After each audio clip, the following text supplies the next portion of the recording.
Hey guys, I just wanted to redo my last video in which I discussed planning a landing zone for your duck hunting impoundment or duck hunting food plot. I didn't like the way the shot turned out, so I just wanted to give you a different angle on this thing. I'm sitting on the high side of my impoundment, which means down here you can see my spinning wing decoy. I got a wind-powered decoy out there to try to bring some birds in.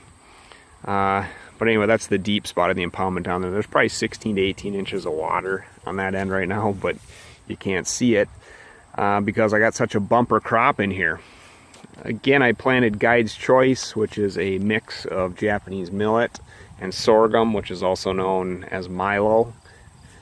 And anyway, the good news is it turned out great, but that's also the bad news. I didn't really think through which it's obvious in hindsight now I need a spot for the birds to set up. A lot of this stuff's 6 feet tall. So I just want to mention a couple options you have here for creating a landing zone for the birds to set up in when you're hunting. So just for a frame of reference, I switched locations here.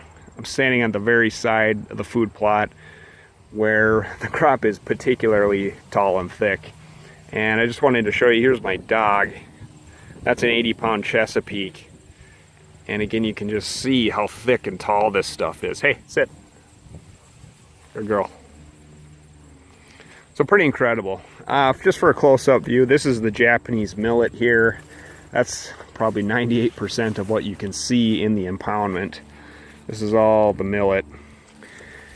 The sorghum, I think it takes a little bit longer to mature. And it also, I think also it just got choked out in the food plot here because the millet took so well.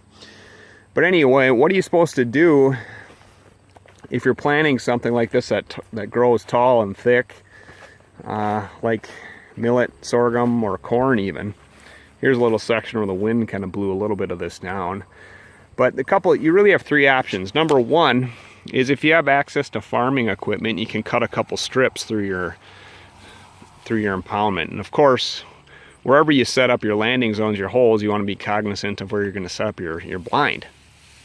I think most hunting clubs and outfitters and so forth who run big impoundments, I think by and large that's what they do. They'll either combine or cut a couple strips out for hay or whatever the case may be.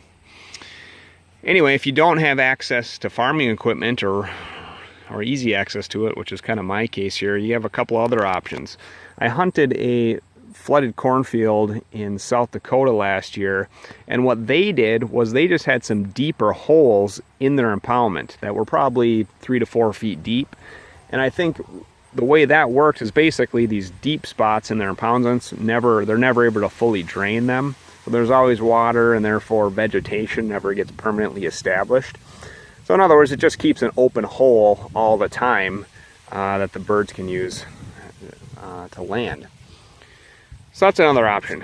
Last but not least, what I think I'm going to do next year is I'm going to use this same mix of millet and sorghum or something similar, and I'm going to plant that around the ring of my impoundment here, around the outside ring. And then in the center where I want the birds to land, I'm going to plant beans, because beans only get a couple feet tall.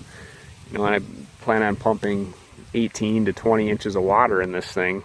That should be perfect with respect to creating a landing zone for the birds.